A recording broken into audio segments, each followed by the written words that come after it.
제가 울산에서 이제 부교육자 할 때였는데요. 이제 지금부터 한 5년 전이죠.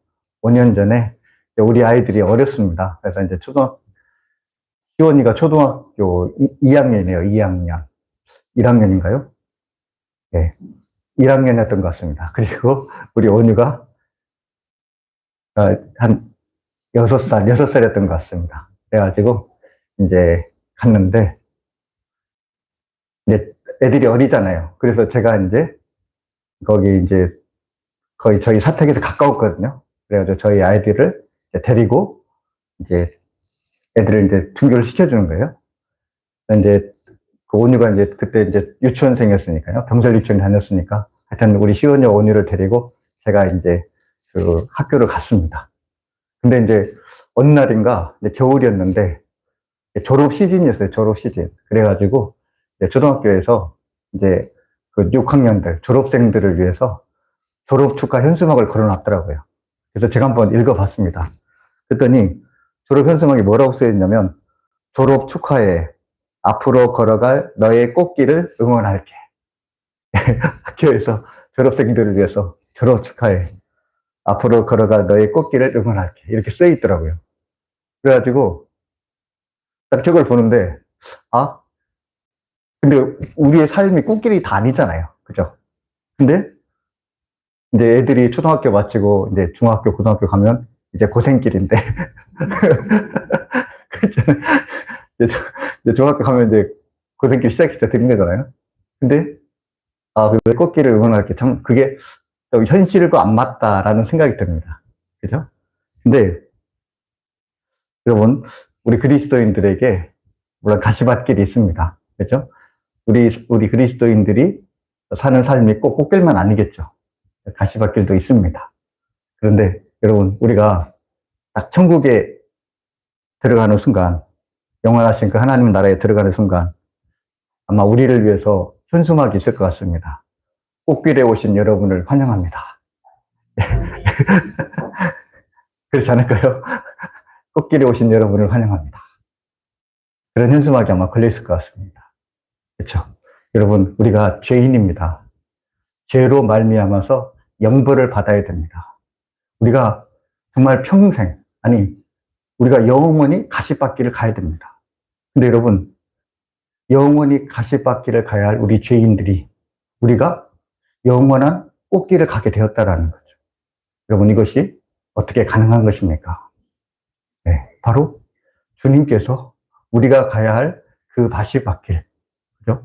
예수님께서 이 땅에 육신으로 오시고 이 땅에서 십자가의 그 길, 그 가시밭길을 가셨기 때문에 그 예수님의 공로로 우리가 가시밭길이 아닌 꽃길을, 영생을 살게 되었다라는 것입니다. 여러분, 이것이 성경이 우리에게 말씀하는 거잖아요.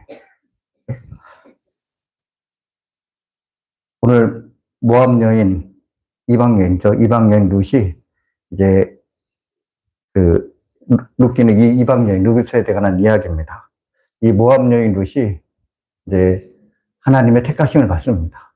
그죠? 근데 여러분, 지금 이 이스라엘에서 모압으로 이주한 엘리멜렉, 나오미 이 가족을 만나게 되는데, 그리고 이 첫째 아들 룻이 말론과 결혼을 하게 됩니다. 근데 여러분 어떻게 됩니까? 이 말론과 기도를 했는데 그 10년 사이에 시아버지 엘리멜렉이 죽습니다. 그리고 남편 말론이 죽습니다. 그리고 시동생 기련이 죽습니다. 한 집안의 생계를 책임져야 할 그 가족들이, 남자들이 다 죽었습니다. 그리고 룻에게는 아들도 없습니다. 아들이라도 있어야 희망이 있고 아들이 자신의 생계를 책임져야 되는데, 옛날에는 남자들이 생계를 책임졌잖아요. 근데 룻에게는 자신의 생계를 책임질 만한 그런 남자가 없습니다. 근데 여러분, 또 그것뿐입니까? 룻은 지금 시어머니를 모시고 있습니다. 시어머니는 자신의 생계를 책임질 수 있는 사람이 아닙니다. 오히려 룻이 시어머니의, 나오미의 생계를 지금 책임져야 할 입장입니다. 야, 여러분, 어떻게 이렇게 한 여인이 이렇게 과부가 되고, 어떻게 이렇게 삶의 이런 가시밭길이 펼쳐지겠습니까? 참, 누가 보더라도, 야, 이 룻 참 힘들겠다라는 생각이 듭니다. 근데 여러분, 이 나오미와 룻이 드디어 이제 베들레헴에 도착하게 됩니다. 근데 이 베들레헴에 도착한 룻이 이 보아스의 보리추수 밭에서 이제 우연하게 일을 하게 됩니다. 근데 그 보리추수 밭에서 룻이 뜻밖의 이 은혜를 만나게 됩니다. 보아스가 룻을 알아보게 된 것입니다. 이 보아스는 룻의 선행에 대해서 들었습니다. 그래서 이 자기의 이 밭에서 일하는 그 소년들에게 룻을 특별히 배려해서 이게 곡식을 많이 얻을 수 있도록 이렇게 배려를 해 주었습니다. 어쨌든 이 룻이 매일매일 가서 이제 수확을 많이 걷어오는 거예요. 그러니까 이제 나오미가 룻에게 물어보는 거죠. 아니, 이게 어떻게 된 일이냐. 얘기해 보았더니 이제 룻이 대답합니다. 이자저자에서 내가 보아스라는 사람의 밭에서 이렇게 일을 하게 되었습니다. 근데 그 사람이 그 일꾼들을 시켜서 저에게 더 많은 추수를 이제 보리삭을 좋게 했습니다. 라고 이렇게 대답합니다. 이 이야기를 듣고 룻의 이야기를 듣고 나오미가 이렇게 이야기합니다. 룻기 2장 20절에 그 사람은 우리와 가까우니 우리 기업을 물을 자 중에 하나이니라. 예. 뜻밖의 이야기를 합니다. 그 사람이 우리의 기업 물을 자 중에 하나이다. 라고 이렇게 말씀하고 있습니다. 참, 여러분, 이 나오미와 이 룻이 보아스를 만나게 됩니다. 근데 이 보아스가 기업 물을 자라는 것입니다. 근데 여러분, 기업 물을 자가 무엇입니까? 예, 우리가 여기서 이제 기업 물을 자에 대한 그 의미를 우리가 짚고 넘어가야 됩니다. 기업 물을 자라는 것은 그러니까 그 잃어버렸던 이제 땅을 다시 이제 되돌려주는 일을 하는 거죠. 그러니까 이스라엘은 우리나라는 우리 이 자본주의 사회에서는 땅은 우리 개인의 소유입니다. 그죠? 근데 이스라엘에서 땅은 개인의 소유가 아니라 누구 소유입니까? 바로 하나님의 소유인 거죠. 그리고 하나님의 소유이기 때문에 땅은 개인의 것이 아닙니다. 그리고 하나님께서는 이 모든 지파별로 땅을 골고루게 분배를 해 주셨습니다. 그리고 모든 가족대로 또 그 땅을 분배하게 했습니다. 그렇죠? 그러니까 모든 사람이 하나님의 백성들이 다 자기 땅을 가지고 있는 거죠. 근데 여러분, 사람이 살다 보면 여러 가지 일을 만나게 되는 거잖아요. 오늘 엘리멜과 나오미 가족처럼 가뭄을 그 기근을 만나서 땅을 팔고 해외로 이주하는 사람들이 있습니다. 그죠? 하나님께서 자기들에게 주신 그 기업을, 땅을 잃어버릴 수가 있다는 거죠. 근데 하나님께서는 그 잃어버린 기업을 다시 되찾게 해주셨다는 거죠. 그것이 바로 기업 무르는 것이라는 것입니다. 근데 이제 그 땅을 다시 되찾게 해서 원래 주인에게 돌려주는데 그 일을 누가 하는 겁니까? 네, 가장 가까운 사람들부터, 가족, 형제, 가까운 친척부터 이렇게 하는 것입니다. 이거를 바로 히브리 말로 고엘이라고 부릅니다. 누군가를 대신해서 그 값을 지불해주고 그 값으로 땅을 다시 되돌려주는 일. 그걸 주님께서 이 율법에서 명하셨다라는 거죠. 레위기 25장 24절에서 25절에 이렇게 말합니다. 너희 기업의 온 땅에서 그 토지 무르기를 허락할지니 만일 네 형제가 가난하여 그의 기업 중에서 얼마를 팔았으면 그에게 가까운 기업 물을 자가 와서 그의 형제가 판 것을 물을 것이요. 이렇게 말씀하고 있습니다. 이처럼 다시 기업 물을 그런 이제 일을 주님께서 명령하셨고 이 보아스가 마침 이제 기업을 물을 사람이라는 거죠. 야, 여러분 우연하고는 너무 기가 막히지 않습니까? 보리 추수인 4월 말부터 밀 추수인 7월까지 대략 한 2달 정도 됩니다. 지금 베들레헴에 온 이 룻이 보아스의 밭에서 이삭을 줍습니다. 그리고 많은 이삭을 줍게 되는 거죠. 그러면서 이제 베들레헴에 오면 배고플 줄 알았는데, 먹고 사는 게 힘들 줄 알았는데, 베들레헴에 오니까 보아스를 만나서 밀 이삭을 받았다라는 것입니다. 근데 여러분, 배고픔에서 해결되는 것이 아니라 지금 어떻습니까? 그 사람은 단지 배고픔을 해결해준 사람이 아니라 우리의 땅을 다시 되찾아줄 사람이라는 거죠. 엘리멜렉과 말론의 그 가게의 땅을 다시 되찾을 사람이 바로 이 보아스다라는 것입니다. 나오미는 이 보아스에 대해서 알고 있었습니다. 그리고 다시 보아스가 자신들의 땅을 되찾아 줄 것을 이렇게 알았던 것입니다. 보아스는 이 자신의 손해에도 불구하고 기꺼이 엘리멜렉과 나오미 가정의 기업을 다시 물려주려고 하고 있습니다. 그러면서 여러분, 이 모든 과정이 다 하나님께서 하셨음을 이 나오미는 알게 되었습니다. 그러면서 이 나오미가 룻에게 이렇게 이야기를 합니다. 룻기 3장 18절에 이에 시어머니가 이르되 내 딸아 이 사건이 어떻게 될지 알기까지 앉아있으라. 그 사람이 오늘 이 일을 성취하기 전에는 쉬지 아니하리라 하니라. 네. 지금 여러분 이 룻을 보시기 바랍니다. 룻이 모압 여인입니다. 이스라엘 총회에 들어올 수 없는, 어떻게 보면 저주받은 사람이죠. 그 이방 여인이 하나님의 택하심을 받습니다. 그리고 여러분 이 룻이 엘리멜렉 가족, 하나님의 이 백성을 만나게 됩니다. 그리고 그가 베들레헴에 오게 됩니다. 그리고 베들레헴에 와서 보아스 밭에서 일하면서 배고픔을 해결받습니다. 또 이 기업 물을 자, 이 보아스임을 알게 됩니다. 그리고 보아스가 다시 그 기업을 지금 물려주고 있습니다. 여러분, 하나님께서 처음부터 이 룻을 택하시고 지금까지 쉬지 않고 룻을 위해서 일하고 계심을 우리가 알 수가 있습니다. 그렇죠? 그 사람이 오늘 이 일을 성취하기 전에는 쉬지 아니하리라. 주님께서 이 일을 성취하기까지 지금 쉬지 않고 일하고 계심을 우리가 알 수가 있습니다. 참, 하나님께서 이 룻을 위해서 얼마나 일하고 계심을 우리가 알 수가 있습니다. 근데 여러분, 놀라운 것은 기업 물은 것, 그를 통해서 땅을 다시 되찾는 것, 그를 통해서 다시 생계를 위협받지 않고 삶을 보장받을 수 있는 것에 그치지 않다라는 거죠.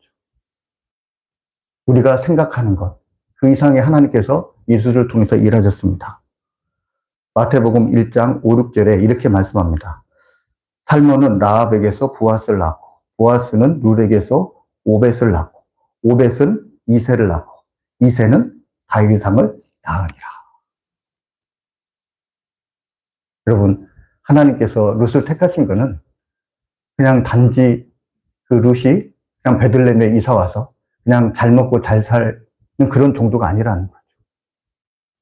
다윗 왕의 증조모, 그리고 예수 그리스도의 계보, 그것을 이루시기 위해서 주님께서 이 룻을 택하시고 지금까지 주님께서 룻을 인도하고 있다는 거죠. 여러분, 이처럼 하나님의 은혜는 놀랍습니다. 이처럼 하나님은 우리를 위해서 계획하시고 일을 하고 계십니다. 우리가 이런 주님을 기대했으면 좋겠습니다. 하나님께서 저를 이곳 전주 참사랑교회로 인도해 주셨는데요.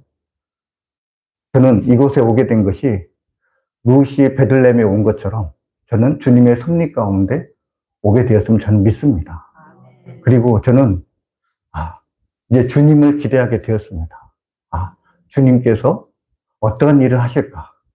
분명히 저를 이곳에 인도하셨다고 한다면 주님께서 저를 통해서 우리 참사랑교회를 통해서 반드시 일을 이루시고 그 계획이 있으실 텐데 하나님께서 어떠한 일을 이루실까? 라는 것에서 저는 기대하게 되었습니다. 여러분, 우리 교회가 이번 주 창립 9주년 기념 예배를 드렸습니다. 창립 9주년보다 창립 10주년이 더 기대가 되고 창립 10주년보다 창립 15년이 더 기대가 되고, 창립 15년보다 창립 20주년이 기대가 되고. 여러분, 왜 그렇습니까? 우리를 위해서 쉬지 않고 일하시는 우리 주님이 계시기 때문에 그렇습니다. 여러분, 우리가 이처럼 우리와 함께 일하시는 그 주님을 바라봤으면 좋겠습니다. 저와 여러분 가운데 우리가 때로 고난이 있습니다. 여러분, 어려움이 있습니다. 가시밭길이 있습니다. 그러나 주님께서 우리에게 주시고자 하는 것은 가시밭길이 아니라는 거예요. 고난이 아니라는 것입니다. 하나님은 설사 그것들을 통해서라도 하나님께서는 우리를 향해서 계획이 있고 말할 수 없는 일을 행하시는 분이시다라는 것입니다. 저와 여러분, 이런 소망의 주님을 바라보는 또 저와 여러분이 되었으면 좋겠습니다. 제가 성경을 읽으면서 물론 지난번에 한번 설교를 했는데요. 예수님의 비유 가운데 참 감동적인 비유가 있습니다. 그것은 바로 누가복음의 15장에 나오는 잃어버린 아들, 잃어버린 둘째 아들에 대한 이야기입니다. 돌아온 탕자죠. 이 돌아온 탕자 이야기가 참 감동적인데요. 둘째 아들, 이 둘째 아들이 이제 아버지에게 이런 이야기를 합니다. 누가복음 15장 12절에 보면은 그 둘째가 아버지에게 말하되, 아버지여, 재산 중에서 내게 돌아올 분깃을 내게 주소서 하는지라. 아버지가 그 살림을 각각 나누어 주었더니, 이렇게 말씀하고 있습니다. 그러니까 지금 우리가 봤을 때는 이게 좀 그냥 뭐 이상이 없는 것 같은데, 근데 과거 이 이스라엘에서는 아버지가 돌아가시기 전에 상속을 받을 수가 없습니다. 아버지가 돌아가셔야 상속이 되는 거죠. 설사 아버지가 아들에게 살아생전에 상속을 해도 그 재산을 아들이 처분할 수가 없습니다. 그러니까 여러분, 이 누가복음 15장 12절의 말씀을 보면은 둘째 아들이 설사 아버지에게 돌아올 상속을 받았다 할지라도 그 돈을 처분하면 되는 것입니까? 안 됩니까? 그걸 처분하면 안 된다라는 거죠. 그게 법입니다. 근데 이 아들은 어떻게 했습니까? 그 재산을, 자기 기업을 처분을 해버렸죠.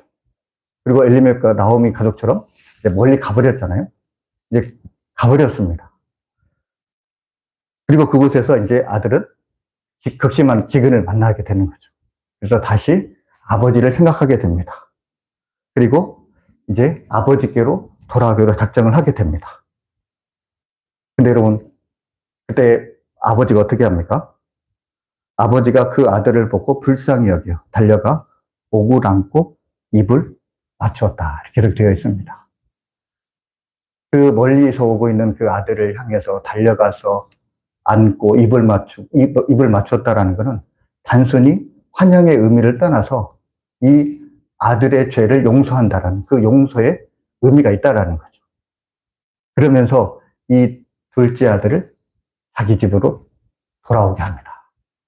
그러면서 그때 이제 둘째 아들이 말하는 거죠. 아버지한테. 내가 하늘과 아버지께 죄를 지었사오니 지금부터는 아버지의 아들이라 이 걸음을 감당하지 못하겠나이다. 그러니까 그냥 이 아들이 뭐 어떤 죄책감에서 그냥 아이고 저는 아버지의 아들이 아닙니다라고 그런 것이 아니라 진짜로 그는 아버지의 아들로서의 자격을 상실해 버렸습니다. 법적으로, 도덕적으로. 지금 그것을 지금 상실시키고 있습니다. 근데 여러분, 이제 법적으로, 도덕적으로 아들의 그 지위가 상실되었지만 아버지는 어떻게 합니까? 아버지는 누가복음 15장 20절에 이렇게 말합니다. 아버지는 종들에게 이르되 제일 좋은 옷을 내어다가 입히고 손에 가락지를 끼우고 발에 신을 신기라 말씀합니다. 제일 좋은 옷. 이 제일 좋은 옷은 첫 번째 옷, 으뜸이나 최고의 것으로 생각되는 옷을 말합니다. 옷을 입히고 또 가락지를 끼웁니다. 이 가락지라는 것은 의미가 있습니다. 이 가락지는 아들됨과 유산권을 상징합니다. 아들에게 다시 가락지를 끼워줬습니다. 그것은 바로 이 둘째 아들이 아들이라는 거죠. 그리고 상속권이 있다라는 것입니다. 그리고 또 발에 신을 신깁니다. 이것은 아들이 종이 아니라 자유인의 몸이다라는 거죠. 예. 이처럼 아버지는 아들의 지위를 이렇게 다시 회복시켜 주십니다. 그러면서 말합니다. 누가복음 15장 24절. 이 내 아들은 죽었다가 다시 살아났으며 내가 잃었다가 다시 얻었노라 하니 그들이 즐거워하더라.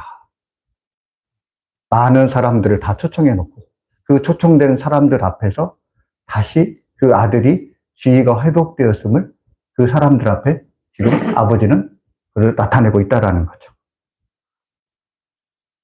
그 아버지의 그 사랑. 참 그게 감동이 되는데요. 여러분, 이 룻기는 어떤 책입니까? 룻기는 단지 룻과 보아스의 이야기가 아닙니다. 이것은 바로 이 룻기는 우리 예수님에 대해서 이야기를 하고 있습니다. 예수님의 모형, 이 보아스를 통해서 주님께서는 지금 우리에게 하실 일을 우리에게 말씀하시고 있다는 것입니다. 보아스는 이후에 오실 예수님의 모형이자 모델이라 할 수 있습니다. 이 보아스가 고해를 통해서 이 엘리멜렉과 이 말론의 기업을 다시 되찾은 것처럼 예수님께서도 우리의 고엘이 되십니다. 다시 우리의 지위를 회복시켜 주셨다라는 것입니다. 고린도전서 6장 19절과 20절에 이렇게 말합니다. 너희 몸은 너희가 하나님께로부터 받은 바 너희 가운데 계신 성령의 전인 줄을 알지 못하느냐. 너희가 너희 자신의 것이 아니라 값으로 산 것이 되었으니 그런즉 너희 몸으로 하나님께 영광을 돌리라. 여러분, 우리를 뭐라고 이야기했습니까? 값으로 산 것이 되었다라는 것입니다. 우리를 값으로 산 것이 되었대요. 여러분, 그 값이 무엇입니까? 바로 예수 그리스도의 목숨이잖아요. 예수님께서 십자가에 돌아가심으로써 그 값을 대신 지불하셨다라는 것입니다. 우리가 예수님의 십자가의 죽음을 대속의 죽음이라고 합니다. 대속. 대신 갚아주었다라는 거죠. 대신 지불해 줬다라는 것입니다. 로마서 6장 23절에는 죄의 삭은 사망이라고 말하고 있습니다. 죄의 삭은 사망이죠. 죄의 값은 사망인데 여러분, 우리 죄인은 사망에 이를 수밖에 없다라는 거죠. 근데 여러분, 주님께서 그 사망의 값을 지불해 주셨습니다. 대신 지불해 줬죠. 어떻게 해요? 예수님께서 십자가에 죽으심으로 우리가 죽어야 될 것을 주님께서 대신 죽으셨다라는 것입니다. 우리 대신 죽어주셨기 때문에 우리의 죄가 다 용서받았다라는 거죠. 예수님의 이 대속제금을 통해서 우리는 죄사함을 받았습니다. 예수 그리스도의 피로 우리의 모든 죄가 다 깨끗이 씻겨졌습니다. 또 예수님의 죽음으로 인해서 우리가 깨어졌던 하나님과의 관계가 다시 회복이 되었습니다. 또 예수님의 의가 우리에게 전가되어 우리가 의롭다함을 칭함을 받게 되었습니다. 또 궁극적으로 영생을 얻게 되었습니다. 여러분, 이처럼 예수님은 우리의 고엘이 되셔가지고 우리에게 놀라운 일을 이렇게 행하셨다라는 것입니다. 근데 여러분, 우리가 예수님을 오해합니다. 많은 그리스도인들이 예수님을 필요로 합니다. 여러분, 많은 그리스도인들이 예수님을 왜 필요로 합니까? 예수님은 우리에게 필요한 것을 공급해 주시니까. 예수님은 우리의 앞길을 인도하시니까. 예수님은 우리를 치료해 주시는 분이시니까. 예수님은 우리의 능력이 되어 주시니까. 우리의 삶의 필요에 따라서 그것에 따라서 예수님을 구한다라는 거죠. 근데 물론 예수님은 우리의 필요에 따라서 필요한 것을 채워주십니다. 그러나 여러분, 예수님은 우리의 이 삶에서 필요한 것만 채워주시기 위해서 이 땅에 오신 분이 아니다라는 것입니다. 순복음교회에서 조영기 목사님이 오중 축복에 대해서 말씀하셨습니다. 여러분 들어보셨죠? 오중 축복. 순복음교회의 아주 정통적인 교리죠. 근데 순복음교회의 이 오중 축복이 굉장히 위험해 보입니다. 때로는 참 염려스럽습니다. 왜 그렇습니까? 복음이 하나님 중심에서 인간 중심으로 변절될 수 있다라는 거죠. 그냥 그 축복이 영적인 축복보다는 여러분 어떻습니까? 예수 믿으면 부자 된다. 예수 믿으면 병 낫는다. 예수 믿으면 성공한다. 이러한 그 축복이 현실적인 축복에 너무 초점이 맞춰져 버렸다라는 거죠. 그리고 많은 성도들이 그 예수님의 이름으로 이러한 물질적인 축복, 건강의 축복, 형통의 축복, 이러한 축복을 누리고 지금 강구하고 있다라는 거죠. 여러분 이것이 참 너무나 위험하다라는 것입니다.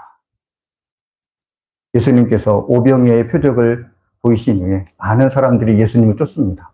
예수님을 찾아 나섭니다. 왜 사람들이 집요하게 예수님을 찾습니까? 예수님을 통해서 우리가 배고픔을 해결받고, 예수님을 통해서 우리가 병에서 노임을 받고, 예수님을 통해서 우리가 정치적으로 해방이 되고, 그들은 자신들의 현실적인 문제를 해결해 줄 사람으로 예수님을 생각했다라는 거죠. 여러분, 예수님께서 이 땅에 오신 것은 우리의 배고픔, 우리의 병, 우리의 삶의 현실적인 문제만을 해결해 주시기 위해서 오신 분이 아니라는 거죠. 주님은 우리에게 영원한 생명, 그것에 잇대어 살아가기를 주님께서 우리에게 바라신다라는 것입니다. 여러분, 우리가 주님께 무엇을 구하고 있습니까? 저와 여러분, 우리를 위해서 그 아들까지 내어주신 그 하나님 은혜에 감사하며 내 안에 계신 주님을 기뻐하고 내 안에 계신 주님을 바라보고 내 안에 계신 주님께 순종하고 내 안에 계신 주님께 우리의 모든 것을 내어주며 내 안에 계신 주님과 동행하는 삶을 사는 저와 여러분이 되시기 바랍니다. 그래서 참 구원자로서 주님의 그 생명 가운데 살아가는 저와 여러분이 되시길 주님의 이름으로 축복합니다. 기도하겠습니다. 주님은 우리를 위해 쉬지 않고 일하고 계십니다. 우리를 향한 주님의 계획은 측량할 수 없습니다. 주님, 이러한 주님을 소망하며 주님이 하실 일을 기대할 수 있게 하옵소서. 주님, 우리가 주님을 나의 필요를 채워주기 위한 수단으로 삼지 않게 하옵소서. 내 안에 계신 그 주님을 기뻐하며 그 주님을 바라보며 주님께 순종하며 그 주님께 우리의 모든 것을 내어주며 그 주님과 동행하는 삶, 영원한 주님의 생명 가운데 살아가는 우리의 삶이 되게 하여 주옵소서. 이 모든 말씀 예수님의 이름으로 감사하며 기도하옵나이다. 아멘.